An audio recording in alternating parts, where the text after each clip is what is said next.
Hello, welcome to another edition of Be Still My Soul. It is wonderful to be looking at the Psalms again. The Psalms I'm finding are speaking to me in fresh ways, and some of the Psalms are speaking to me powerfully for the first time. I hope they're doing the same for you as we look at the Psalms together. And Psalm 20 is one of those Psalms which, when I first read it, didn't seem to speak to me much, but as I've studied it, I've seen how powerful a psalm it is. See, this psalm is all about preparing for a battle.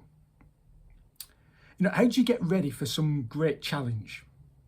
It could be a meeting, it could be a relational conflict of some description, it could be a surgery or a meeting with a doctor, it could be some dangerous undertaking.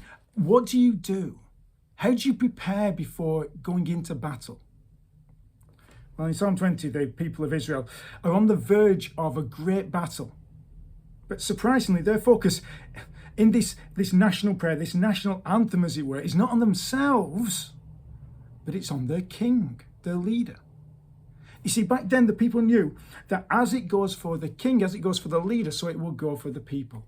If he's victorious, so will they be. And the same is true for us. When we face our day of battle, when our focus should be on our King, Jesus Christ, we too should remember that we march under his banner. And as it goes for him, so it will go for you. And as we will see from the psalm, that is really, really good news. You see, when facing a battle, when facing a day of trouble, this psalm gives us something to pray, something to do, and something to receive. First of all, it gives us something to pray. Verse 1, may the Lord answer you in the day of trouble. May the name of the God of Jacob protect you. May he send you help from the sanctuary and give you support from Zion. May he remember all your offerings and regard with favour your burnt sacrifices. May he grant you your heart's desire and fulfill all your plans. May we shout for joy over your salvation, and in the name of our God set up our banners. May the Lord fulfill all your petitions. The people have come together and before a battle and are praying for the king. The king faces a day of trouble. Perhaps he's been attacked and the people have been attacked. Perhaps they are going out to fight. Whatever has happened, it appears to be a life or death situation. And the people pray. They want the covenant promising, the covenant keeping God to protect the king, to protect him from harm. And the king here is David. They want God to send help and support from his sanctuary. That is the temple. From Zion, that is the mountain on which Jerusalem was built. In other words, the people are praying for the king, that the king would have God's presence and God's favour, and he'll be successful. Now, to bolster their prayer, they want God to remember the offerings and the sacrifices that the king has made. The king used to make offerings and sacrifices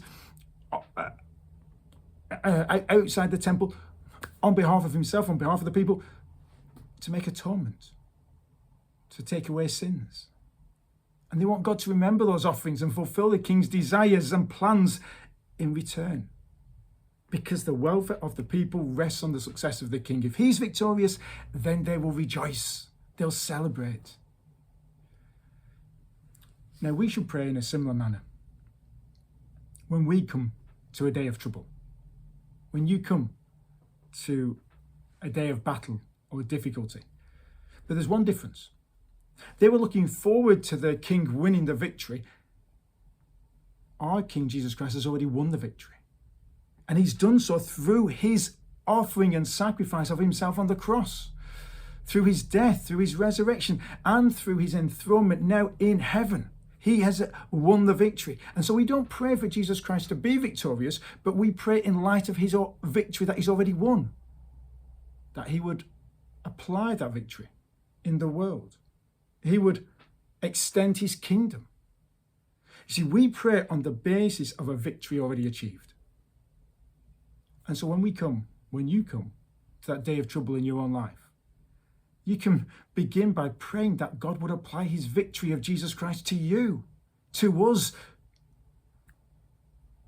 to help you through that day of trouble, to help us through that day of trouble, to bless us, to bless you in your time of need. For we are God's people, who Jesus Christ has won the victory for. But then there's something for us to do. In verses 6 to 8, there's a change in who prays. It's the king. He's praying, verse 6, "Now I know that the Lord saves his anointed. He will answer him from his holy heaven with the saving might of his right hand." The king, who's David here, prays confident of the Lord's help to win the victory. And so certain is he that it's as if it's already happened. I know that the Lord saves his anointed. David pictures his enemies as already defeated. He says in verse 8, "They collapse and fall, but we rise and stand upright." He is so confident of victory. And what does his confidence depend on? Well, verse 7, "Some trust in chariots and some in horses, but we trust in the name of the Lord our God." Chariots and horses were the tanks, the fighter jets of the 10th century BC. And, in times of battle, people put their trust in those things. We've got so many chariots, we've got so many horses, we're going to win the day. Some people trust in those things. But David says, we trust in God. We worship God. We lean on God, who he knows is the maker of heaven and earth, who is supreme in his power and his might.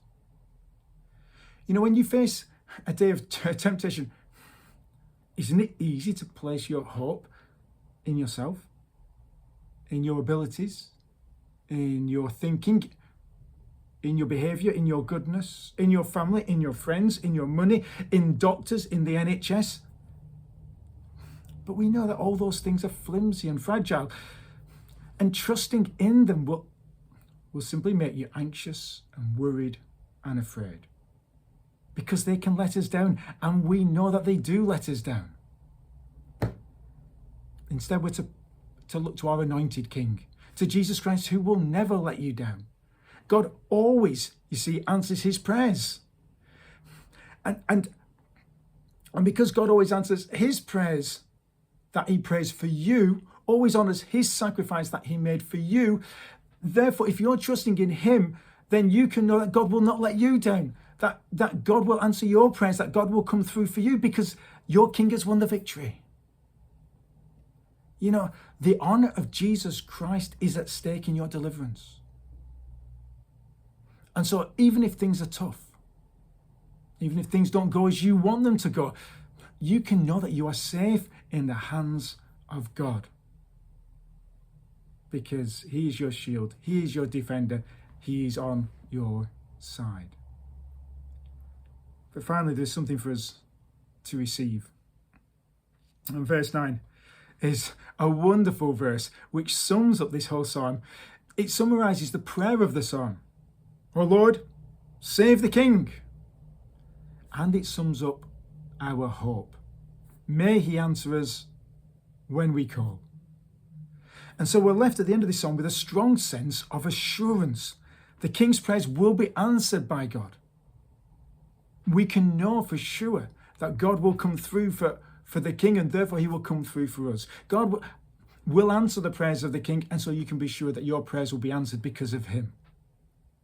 See, the kingdom belongs to Jesus Christ. He is the king of the universe, and we are his people. And because he has invested himself in the success of his kingdom and the welfare of his people, he will refuse to allow any trouble or difficulty or enemy or danger from bringing you down.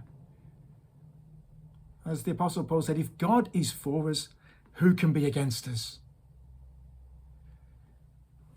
That is a wonderful hope to have when you face a day of trouble, when you face a day of challenge and battle and danger and difficulty.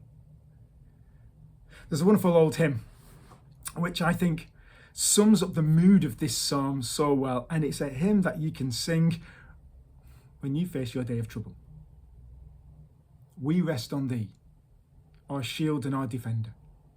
We go not forth alone against the foe. Strong in thy strength, safe in thy keeping tender. We rest on thee, and in thy name we go.